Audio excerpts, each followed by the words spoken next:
ಒತ್ತಿ ನನಗೆ ಹೇಳಿದ್ಲು. ಅದಕ್ಕೆ ನನ್ನ ಕೋಪ ಬಂದು ಹೌದು ಅಂತ ಹೇಳಿದೆ. ನಮ್ಮಿಬ್ಬರು ಮಾತು ಅತಿರೇಕಕ್ಕೆ ಹೋದಾಗ ಇವಳು ತಂದೆನ ಸಾಯಿಸಿದ್ದು ನಾನು ಅಂತ ಕೂಡ ಹೇಳಿದೆ.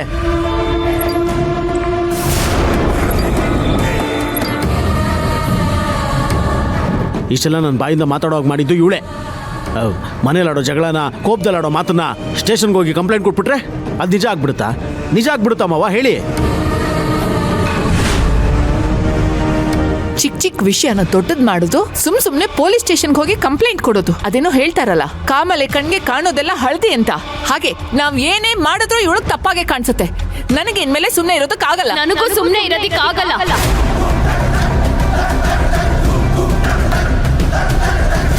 ನನ್ನ ವಿಷಯದಲ್ಲಿ ನೀವ್ ಏನೇ ಮಾಡಿದ್ರು ನಾನು ಅದನ್ನ ಸಹಿಸ್ಕೋತೀನಿ. ಆದ್ರೆ ನನ್ನ ತಂದೆ ಸಾವಿನ ಹಿಂದೆ ನೀವಾಗ್ಲಿ ನಿಮ್ ಗಂಡ ಆಗ್ಲಿ ಕಾರಣ ಆಗಿದ್ದು ಆ ವಿಚಾರದಲ್ಲಿ ನನ್ಗೆ ಚಿಕ್ಕ ಸಾಕ್ಷಿ ಆಧಾರ ಸಿಕ್ಕಿದ್ರು ನಾನ್ ಮಾತ್ರ ಸುಮ್ನೆ ಕೂತ್ಕೊಳ್ಳೋ ಮಾತೇ ಇಲ್ಲ.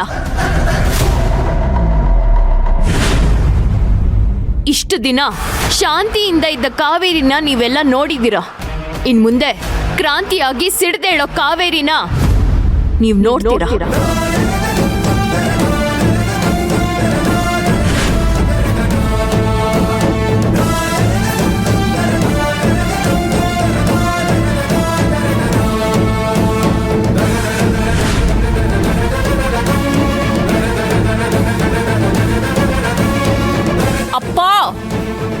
ಇವಳು ಇಷ್ಟೊಂದೆಲ್ಲ ಮಾತಾಡಿದ್ರು ಸುಮ್ಮನೆ ಇದ್ದೀರಲ್ಲ. ಕಾತಿ, ಕುಡ್ದು ಮಾತಾಡಬಾರ್ದನ್ನ ಮಾತಾಡಿರೋದು ನಿನ್ ಗಂಡ. ಅದರಲ್ಲಿ ನಿಮ್ದು ತಪ್ಪಿದೆ. ನೀನ್ ಸುಮ್ಮನೆ ಇರು.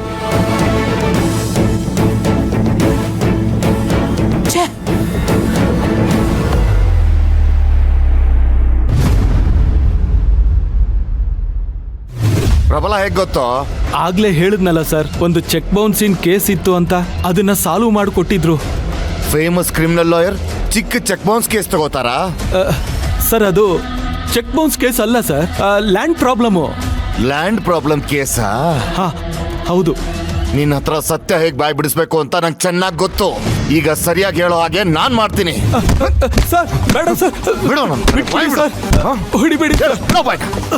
ಸರ್ ಬಿಡಿ ಸರ್. ಸರ್ ಸರ್ ಸರ್ ಹೇಳ್ತೀನಿ ಸರ್. ಸರ್ ಹೊಡಿಬೇಡಿ, ಹೇಳ್ತೀನಿ. ಏನು ಸರ್ ಹೇಳು. ಹೇಳ್ತೀನಿ ಸರ್. ಹೇಳು. ಈಗ ಆ ಜಮೀನ್ದಾರು ಚಿಕ್ಕ ಹೆಂಡತಿ ನನ್ನ ಹತ್ರ ಸ್ಲೋ ಪಾಯ್ಸನ್ ತಗೊಂಡು ಆತನ ಹೇಗ್ ಸಾಯ್ಸಕ್ ಹೊರಟಿದ್ಲೋ, ಹಾಗೇನೆ ಪ್ರಬಲ ಅವರು ನನ್ನ ಹತ್ರ ಸ್ಲೋ ಪಾಯ್ಸನ್ ತಗೊಂಡು ಅವ್ರ ಮಾವನ್ನ ಕೊಲ್ಲಕ್ ಹೊರಟಿದ್ರು ಸರ್. ಇಷ್ಟೇ ಸರ್.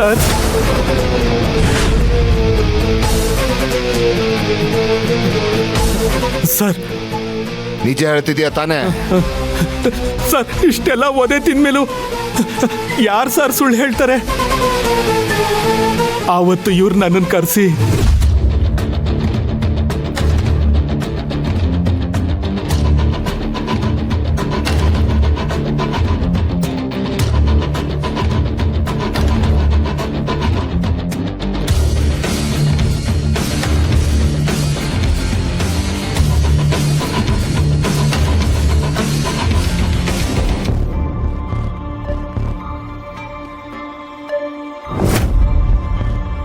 ಯಾವುದೇ ಸಿಚುಯೇಷನ್ನಲ್ಲೂ ನಿಮ್ಮ ನಾಲ್ಗೆ ಮೇಲೆ ನನ್ನ ಹೆಸರು ಬರಬಾರ್ದು.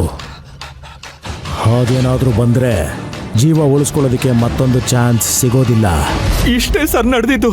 ರೀ ಸರ್, ಇವನ ಹತ್ರ ಸ್ಟೇಟ್ಮೆಂಟ್ ತಗೊಂಡು ಸೈನ್ ಮಾಡಿಸ್ಕೊಳ್ಳಿ. ಆಯ್ತು ಸರ್. ಸರ್ ನನ್ಗೇನು ಮಾಡಬೇಡಿ ಸರ್, ಬಿಟ್ಬಿಡಿ ಸರ್ ಪ್ಲೀಸ್ ಸರ್.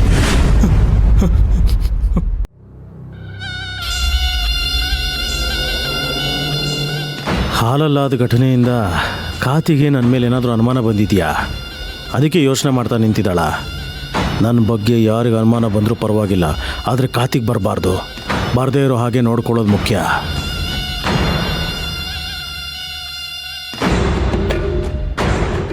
ಕಾತಿ, ನೀನು ಕಾವೇರಿ ಮಾತನ್ನು ನಂಬಿದ್ಯಾ? ಆ್ಯಕ್ಚುಲಿ ಅವಳು ಬೇಕು ಅಂತಾನೆ ನನ್ನ ಸಿಕ್ಕಾಕ್ಸ್ಬೇಕು ಅಂತಾನೆ ಈ ರೀತಿ ಪ್ಲ್ಯಾನ್ ಮಾಡಿದಾಳು ಕಾತಿ. ಪ್ರೀತಮ್ ಹೋದ್ನಲ್ಲ, ಆ ಡಿಸ್ಟರ್ಬೆನ್ಸಲ್ಲೇ ನಾನು ಕುಡಿತಾ ಕೂತಿದ್ದೆ. ಆಗ ಅವಳೇ ಕಾಲು ಕೆರ್ಕೊಂಡು ಜಗಳಕ್ಕೆ ಬಂದಿದ್ದು, ನನ್ನ ಟ್ರಿಗರ್ ಮಾಡಿದ್ಲು. ನಾನು ಕೋಪದಲ್ಲಿ ಒಂದೆರಡು ಮಾತಾಡಿದೆ.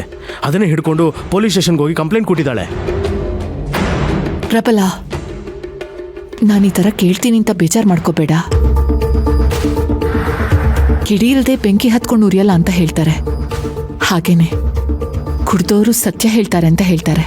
ಅದಕ್ಕೆ ಕೇಳ್ತಾ ಇದ್ದೀನಿ, ನನ್ನ ಹತ್ರ ನಿಜ ಹೇಳು. ಕಾವೇರಿಗೆ ಆಕ್ಸಿಡೆಂಟ್ ಮಾಡಿಸಿ ಸಾಯಿಸಕ್ ಪ್ರಯತ್ನ ಪಟ್ಟಿದ್ದು, ಅವರಪ್ಪನ ಆಕ್ಸಿಡೆಂಟ್ ಮಾಡಿಸಿ ಸಾಯಿಸಿದ್ದು ನೀನೇನಾ?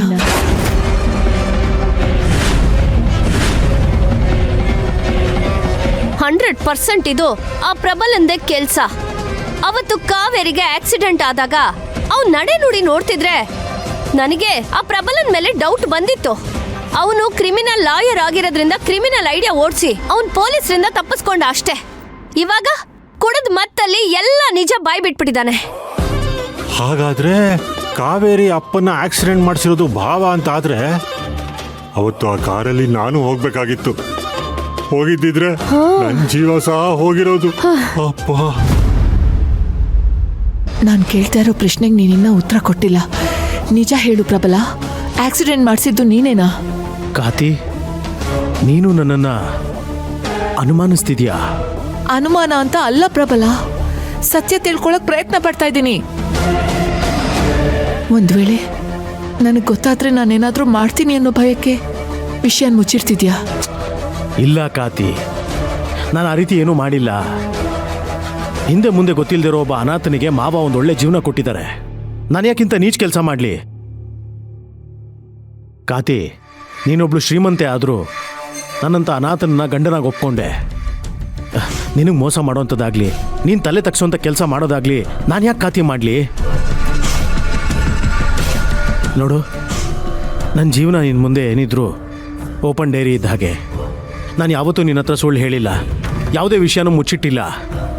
ಒಂದು ವೇಳೆ ನಾನು ಮುಚ್ಚಿಟ್ಟಿದ್ದೆ ಆದರೆ ಅದೇ ಆಕ್ಸಿಡೆಂಟು ನನಗಾಗೋಗ್ಲಿ. ಪ್ರಬಲ,